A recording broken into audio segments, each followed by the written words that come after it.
What's up mga kabady? Andito naman po ako sa aking YouTube channel. Ngayon, na nag-request na si Emerson Paul Mana na kung paano raw mag-check at saka magtaas ng ulo. Shout out sa'yo, Emerson Paul Mana. Ito ang request mo. Papakita ko, ibibideo ko. Para naman yung mga hindi pa alam na mag-check ng mga langis bago pa andarin, isi-share ko naman sa inyo mga kabady.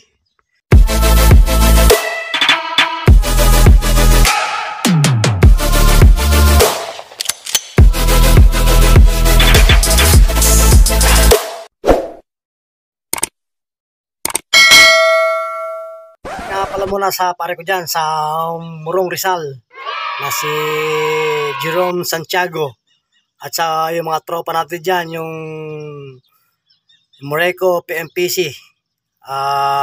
Shout out sa iyo mga tropa na si Direk RC at saka si Jan, si Dolphy at saka ibang tropa pa na natin hindi natin kilala dyan na nakakilala sa atin. Shoutout sa inyo mga Moreco PMPC. Alingat samahan niyo po ako para share sa inyo mga kabady na paano mag-check ng langis, tubig, battery at saka pag-angat ng kaul o ulo ng isang sasakyan. Ito na mga kabady, itong mga sasakyan, ito mga tulad nito, forward, wing van, ayan po, yan po. Itong naman itong mga forward sa mga modelo ngayon, ang sukat, sa nakalagay yung gauge ng langis nila, o kaya yung stick, dito sa right side ng truck, tulad po nito, yan.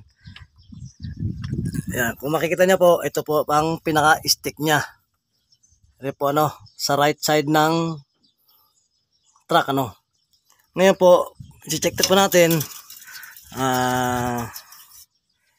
Wala po kasi ako kasamang nag-vlog, nagbi-video, kaya sorry, nag-iisa lang po. Ito po ang langis. Ayan po, sa mga tweed kulang, magdadagdag po tayo ng oil niya. Ang may pinaka-pampo yan, may pinaka gauge, ilang butas yan, dalawa. At kuha pong basahan. Basahanin po natin. Yan po mga kabady, napunasan ko na. Ngayon, dalawang butas po yan. Ere po yung sa unang butas. Ere po yung pangalawa. Kailangan po niyan, wag po baba sa pangalawa na yan. Di baling umangat ng pong konti, wag lang po baba dyan, kasi po yan hindi po bagya lang pong umaabot yung pump ng langis. Ngayon susukatin ko po ulit para makita natin mga kabady. Ere po yung pinaka gauge stick nya, yan, dyan po itutusok. Tukuhan ko lang po at saka po natin hatakan ulit kung tama po yung gauge ng langis. Ngayon po, yan po, kulang, malaki kulang. Pati ibig sabihin naisaksak ko na, kulang ng kundi 3 liters yun. Tansyahin nyo mga kabady pagka kayo nagkasalin, kung kulang man tatansyahin nyo. Salin ka ng 1 litro, kung kulang pa dagdag uli. Ngayon, ere naman po ang tubig niya, water niya sa may radiator. Ngayon, kung hindi man siya umihigop dito, pero kasi mga modelo ngayon,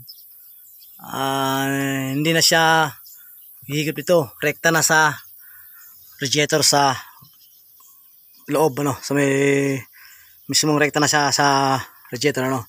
Ngayon mga kabady, ito naman po yung pag-angat ng ulo niya. Mechanical lang to, hindi siya push button. Ngayon may mga push button, merong ibang mga unit na Mechanical, ang tinatawag ng mechanical, ito, katulad to. Ito ng pag-angat ng ulo niya. Ayan, may lock po yan. Tatanggalin yung lock. Tapos, hatakin nyo po itong pinaka-brace niya. Bababa nyo. At bago po mayangat yan, may lock po siya rito. Aangat po yan. Hindi po siya angat. Talagang itataas po natin, mano-mano, na pag-angat. Pag inatak nyo po to, pwede po sa ating iangat yan. Ala po kasi ang kasama, kaya hindi po natin may angat. Ano po?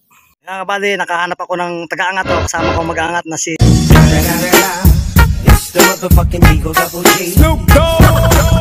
Vincent Cabiso. O, yan natin mga kabady. O, katulad natin, sinabi ko, o, angat mo. Ayan. Ayan. Tutulungan ko lang po siya. Tapos po, may pinakalak po yun. Ano. Mano-mano lang po siya. No? Ngayon po, ang gauge po ng langis niya, tulad ng dati, sinabi ko right side.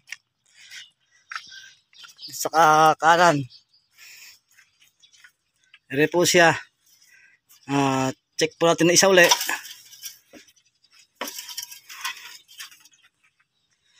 Ito po, sakto po siya, no? Nanginginig pa.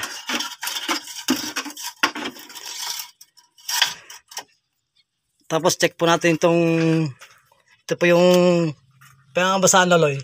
Ito po yung ATF niya. Check po natin. Buksan mo nga. Bigat. Yan.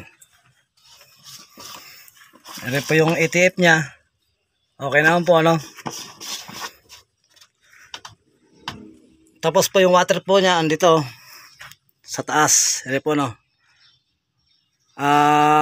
Meron pong ibang, tulad sinabi ko mga kabady, merong ibang sa tubig din nakalagay. Ito naman sa taas, ano?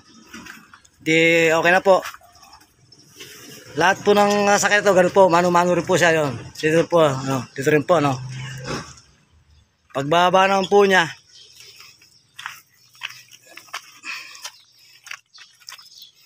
may pinakalak po rito mga kabady.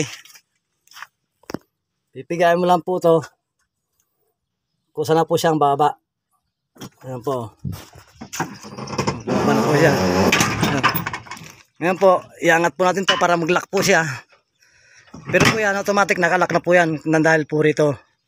Sasama pa ng double lock siya. Ayan po. Ayan po mga kabady, yung mga pag-angat ng ulo ng mga manual, mechanical kung tawagan, ano. Hindi siya post button. Forward. Dito lang po sa 10-wheeler. Ito po ang straight cargo wing van, ano. Yan. Ito naman po, andito naman po yung gauge ng langis niya. Sa hood. Pupukusan nyo po to. Ito pinakalaki ng hood niya.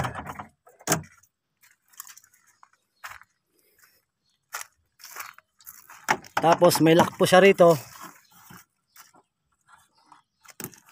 para po may angat. Andito naman po yung gauge ng langis niya sa harapan. Dito po sa 10-wheeler po ito, no? Yan po, harap po, Ito lang po gauge ng langis. Tulad ng sinabi ko mga kabady, ganun din siya. Dalawa rin ang butas niya. Ano? Kakabalik ko na. Ngayon kung kulang man, yun lang mga kabady, ito lang ang salinan. No? Ngayon pag angat po ng ulo, isara ko na po ito, May lock po siya rito. Sunod po rito, may lock po rin po siya. Maglalak na po yan. Puro langis na tuloy, Punasan mo natin, baka magalit yung may-ari. May langis. Sara ko muna to. Ngayon po, ang pag-angat po ng ito po mga modelo ngayon, ito tinatawag na post button, no mga kabady. Ito po yung swing nya. pag gusto mong itaas yung cowl, yung ulo, baba lang po to. Automatic na po yan. Pindutin lang po mga pinasbutan nito at tataas po yan. Ayan po.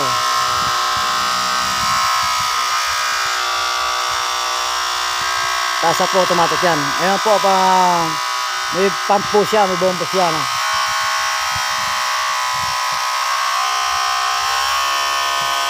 Ayan, mga tapo. Ayan po, ala po siyang gauge dito.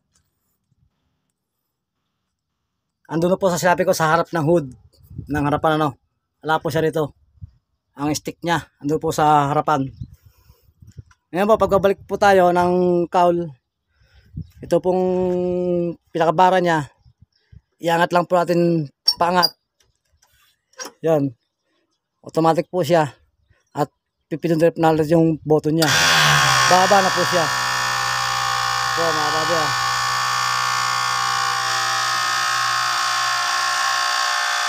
Kaya po buddy, pagka maandar po yan, huwag nyo po hinto. Hanggat di po huminto yung motor niya, ibig sabihin, di pa naalak yun. Pag huminto na po yung button niya, yung motor, automatic, nakalak na po siya. Ano po, pinag po, ala po, ano, hindi na po siya maandar yung motor. Sa ELF naman po tayo, mga kabady. At pupunta po tayo sa ELF para po tingnan yung pag-angat po ng ELF, ano. Kabady, ito naman po yung ELF, ano.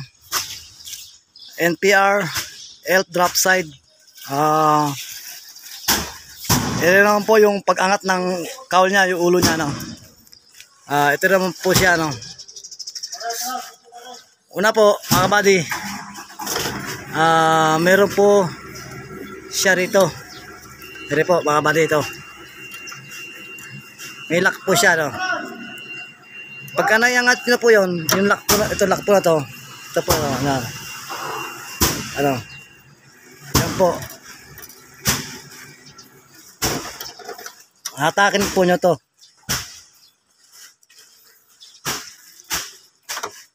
Hanap po ako kabady ng taga-video ko kasi hindi ko maiangat, nag-iisang kamay ako eh. No. Ayan po ang isa kong kabady, si Melvin Protasio. No. Pakiangat na ba ito? Iangat mo yung ayan. Ayan. Tapos may lock po sa kabila ulit, ilalim yan. Ayan. Parang ganoon din mga kabady pag-angat ng forward ELF. Pero po ito po yung gauge ng langis niya, no.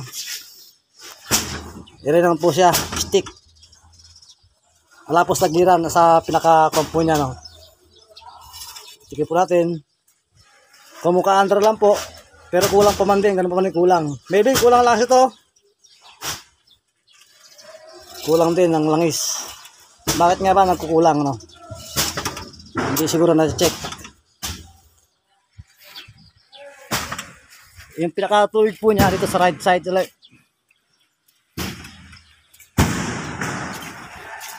Ito po yung tubig niya. Tabi po ng ATF. Ito po yung ATF niya.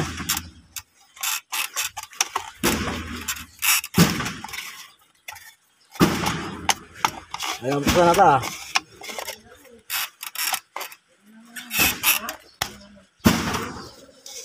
Basta ito lang po siya. Melvin!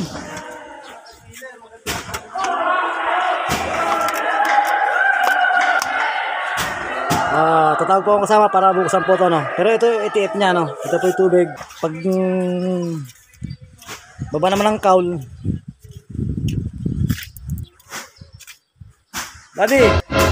Yan po yung buddy ko, nakapagawang pa, oh. Nasayaw pa.